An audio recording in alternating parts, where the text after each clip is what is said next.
Hi, I'm Anurag from AnuragShuklaji.com. So in the previous episode, we talked a little bit about how you can understand the market demand and also how big the market size of your niche is.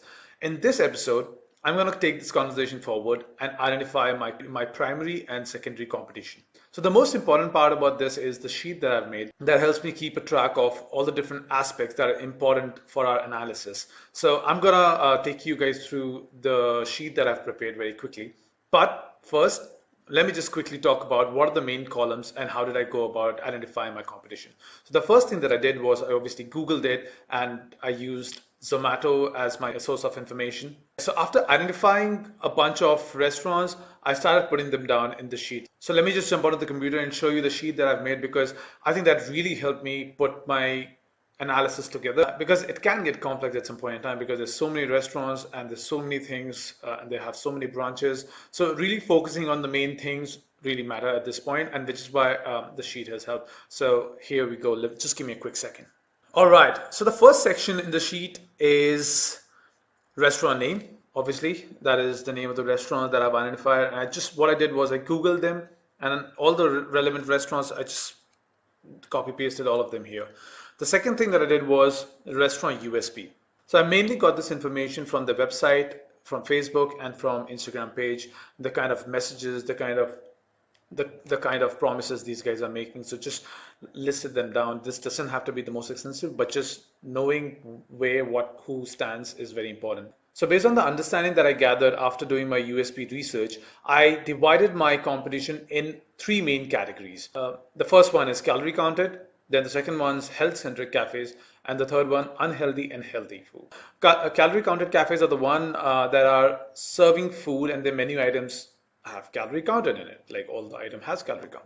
The second one is health-centric cafe. Now this is where they don't have calorie counted meals, but their communication, all of it revolves around health and nutrition.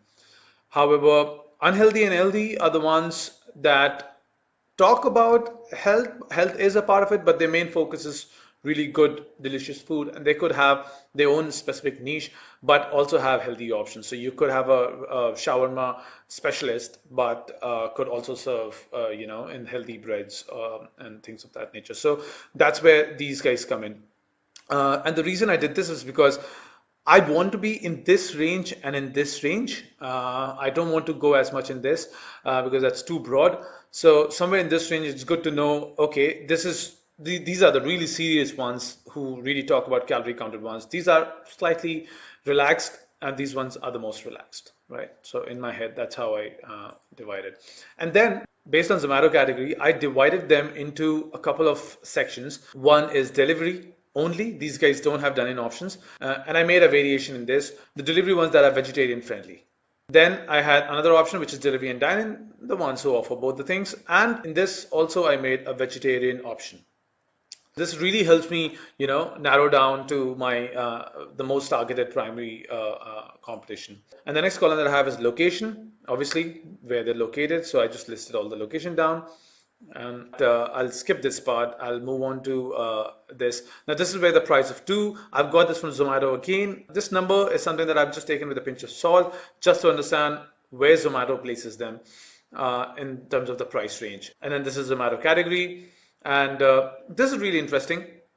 What I've done is I've taken three main areas, Zomato, Google, and TripAdvisor, and I've listed the ratings of the branch that I'm interested in or the restaurant that I'm interested in. So all I've done is put them here and I've made an average of this. Now it's a fair assumption to make that a brand that is doing well here should also be doing well here. For the most parts, because I don't want to deal with too many numbers, I just took an average of it and I'm gonna go ahead with this average rating. And the next thing that I did was I created a website domain authority. I used a tool for this called Moz Bar, and I'll show you guys as we go forward. But I wanted to know which restaurants or who has the best website. So, and when we will discuss about website, we'll talk about this in detail. And then this is obviously Instagram fan page and the followers, and this is the engagement rate. Now, I've calculated this engagement rate based on the followers that they have, because I obviously don't have the reach numbers of their posts. So this is just an indicative of who's doing what. And you should also, I mean, apart from the numbers, it's all about logic, looking at their profile and looking at what kind of comments and stuff that they get. So this is the sheet that I've prepared, and I think it's really helped me in my research process. Now, what I'm going to do is I'm going to quickly show you how I took the sheet and narrowed down to my primary competition. So the first thing that I did was I obviously removed the restaurant that were not in my primary category zone. So obviously these are the unhealthy and healthy ones. So I got rid of them. I wanted to see both calorie counter and health centric cafes. Now the next thing that I did was I looked at restaurants that are only veg friendly. So I wanted to get rid of these two, and there I was left with these options. I would have gone to the location side also if I had a big list at this point, but I was like, okay, this is some 7 restaurants that I have, and I didn't want to further nail down. I've written this in the red, this area, because I think this is slightly far away, but I still want to consider these because this will give me good information. And 7 is not a big number to look at, and I think that I can generate some good information out of this. And the next thing that I want to show you is my secondary competition. So I'm just gonna deselect all.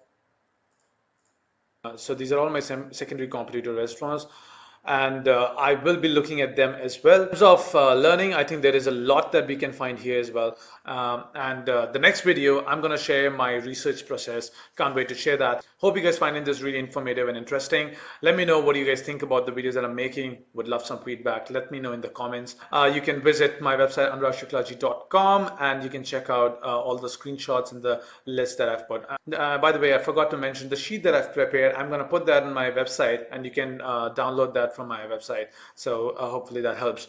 So I'll see you in the next video where we'll get into the research analysis. Thank you.